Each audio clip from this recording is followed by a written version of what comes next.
Hello gamers, and welcome back to Solo Spelunking, to a quick video in between my solo RPG series where I play the adventure Reavers of Harkenwold. And in this short video I want to show you another compact grab and go play kit that you can use to basically play solo anywhere you like without needing tons of table space and tons of fancy equipment. A few videos ago I made an unboxing of this Dungeons and Dragons starter set, the German version, Dragons of Stormwreck Isle. And in this video I told you that I like these compact sets and boxes because you can quickly turn them into a grab and go play kit, basically a boxed set that I primarily use for solo RPG, because I like them because they come with this quick reference rule books that summarizes the important combat rules, conditions. Also it's got some equipment lists and weapon tables. And the adventure is of course an adventure that you can play, but also it features some creatures. But also this nice looking box can be used to pack your solo kit up into one compact grab and go play kit. And this is what I did, and I want to show you the contents of my grab and go play kit, which is a little more elaborate than my traveling GM and grab and go solo play kit. But basically it's similar, but you got a lot more room for different options. So this is what is in there now. So let's open this up. And I always start, either I put them in the notebooks or like here in this box, with my favorite emulators and idea generators. This is the one-page Mythic Game Master emulator. I like this one because of its Discover Meaning tables and of course because of the Oracle. Then I supplement this with the Scene Unfolding Machine from Jensen Vars. I got this from Drive-Thru RPG, and it also comes with good action, adjective and subject tables that I printed out to supplement these mythic tables. So I don't really have tailored random encounter tables for every genre. I just use these random idea generators to come up with an encounter idea fitting the current genre and context of the story. And if I should need a creature table, well, this is something you can really whip up real quick on a piece of note paper. I think all of you, if you got some experience with role-playing games, can think of a quick creature encounter table for a wilderness that you can come up with. But if you want to have something more open, something more that needs something more, some more inspiration, I use these. And also with the Scene Unfolding Machine, the GM emulator. This is pretty nice because it's not really an oracle that tells you yes, no, but it simulates GM actions. Like, for example, you are resting and then you could roll if anything happens. And if that is the case, you first not roll on the random encounter table, but on this GM action table, and then it might be something positive or negative. For example, let's say the GM throws something requiring immediate attention. So you could rule that maybe one of the characters, he put his backpack too close to the fire and suddenly his blanket catches fire or something. So just to add some little events. And if you need inspiration, what this something is, you could then come back to these other tables. So this is pretty handy. And also from the Scene Unfolding Machine, this NPC emulation tables. So this is just a basic set of tables that fit in here nicely, folded in half, to basically provide you with all your solo GM needs. So this is in here. Then I also introduced this one, a generic battle grid that features symbols, neutral symbols like difficult terrain, blocked terrain, or even low objects. And depending on what the scene is, these can mean different things. And you just use your imagination to provide the context of these symbols. Like, for example, you're in a tavern, then this might be the bar, these might be tables, and the difficult terrain might be slippery floor because of spilled drinks or dropped mugs or whatever. And in an outside encounter, these could be tree trunks, these could be larger rocks or outcroppings, and this could be mud, uneven terrain, gravel, whatever. And so you can, with a few pawns, quickly just provide some tactical overview over a battle if you're not the purely theater of mind kind of guy or girl. So this is something I find very useful if you like some tactical aspect to a combat, to have just some sort of generic battle grid that you can just throw down, and then you can take some pawns, which are also in here, and just play out the encounter. So this is also in my grab and go play kit.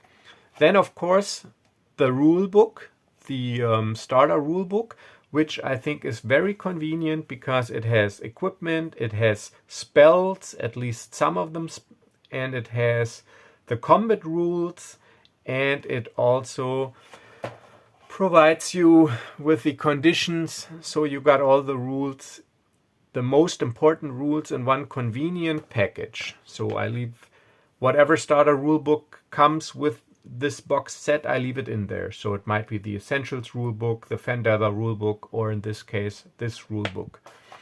And also the adventure that comes with it, of course, to play it solo, or to just use the creatures as a mini monster manual, if you will.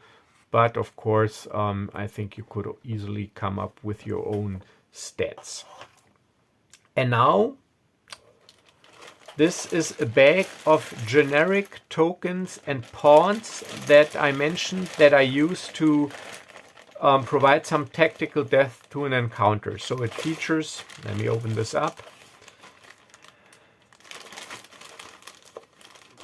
It features just wooden board game pawns, and to identify them, I added little markers here. So this would be number 5. So if I got like, let's say I got some skeletons and one of them is a skeletal knight, I could just say number 5 is the knight. So even though the pawns look very samey, I could easily identify them and provide some distinction. So, and I got a few of these in different colors. So here I got white, I got orange, I got some in a different shape, green. But I also have just these generic plastic chips in different colors. They're also conveniently sized, and these came with one of these poker roulette gaming kits that you can get for playing at home. And then I could just use this generic battle grid, for example. And let's say this would be, because they're green, a goblin encounter in the wilderness. So, and they were hiding between a tree, and this would be me making camp. So, and I can quickly improvise a small encounter with these tokens and this generic battle grid. And this is the next item in here. I always have some nice looking miniatures for my player characters. This helps me get into the game, and it's a lot of fun. So I got some different ones. These are not painted because I'm not into painting miniatures. I just like the sculpts and the representation. So I got a small selection of possible player characters in here. And I use these in conjunction with the generic pawns to quickly sketch out an encounter. And what I also really like are these cardboard 1-inch circular markers. And this is one of the most useful things and tools, I think, for general role-playing. And I make these using a 1-inch craft punch. So if you go to Amazon and just type in 1-inch craft punch, you will see what I'm talking about. You basically can take flimsy cardboard from cereal boxes or tea bags, tea packages or whatever, and just punch them out. And you could easily, they could easily stand in as monsters. Just put down here rat. And there you go, you got a rat, just for the generic battle grid. And you can also use them to put them underneath your character or NPCs and jot down hit points or damage taken. Yeah. Or you could basically, or maybe sketch a little treasure chest on here and put it on the map to mark the location of treasure or whatever. So basically these have an infinite number of uses. And they're really easy to make, and it costs you nothing, almost nothing. You just have to buy the craft punch. Cereals you will probably have anyways, or other empty cardboard boxes. And yeah, and I got a bunch of them, and they're really, really great, and you can use them for all kinds of stuff. Then I supplemented the dice that came with the set with some additional dice to create characters, to roll advantage, disadvantage. I don't like re-rolling. To roll percentile dice, I added another color, and to roll damage if you have like a weapon that deals like 2d8 or fireball or whatever. I got 3d8s also to roll damage because, like I said, I don't like re-rolling dice.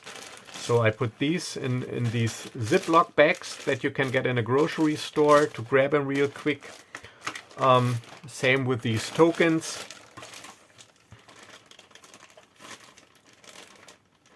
I'll get back in here. Then, of course, an eraser, writing implements, pencils, and, of course, a journal to chronicle your efforts. See, I got, this is also backup. I got also some inspiration tables in here, but you don't really need this. And this is just scrap paper. It says notes to run combats, note hit points. So this is basically just scrap paper all in here. Another generic battle grid. And I used these wooden sticks. You can also use, also very convenient, these wooden stir sticks that you have if you buy coffee to go. You can buy them in a large package also. And I use these if I want to simulate dungeon corridors. So you could basically just put them down and yeah, use these or the coffee stirring ones to mark rooms or to make quick layouts without having to sketch it all and erase. So this is also pretty convenient.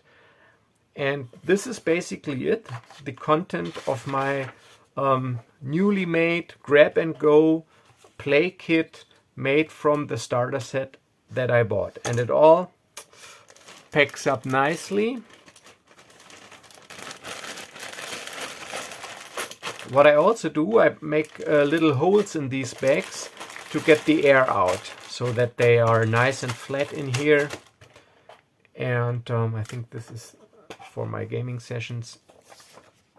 And just, yeah, put it all back together. And there you have it. Tons of solo gaming fun in a small, compact and nice looking package to take with you. And it basically allows you to run a D&D game or the fantasy game of your choice. But of course this is a D&D game because of the D&D rules in there. To run a game on the go. Basically a self-made beginner box for solo gamers. Yeah, so I hope you enjoyed this video and got a few new ideas, hopefully. And yeah, if you did, I would be very glad if I would see you again in my next Cairn video. And also, if you like my content, please consider subscribing, because last time I checked, I almost had 100 subscribers, triple digits. So this is really something. And yeah, so as always, stay safe, stay healthy, and I see you in the next video. Have a nice evening and bye-bye.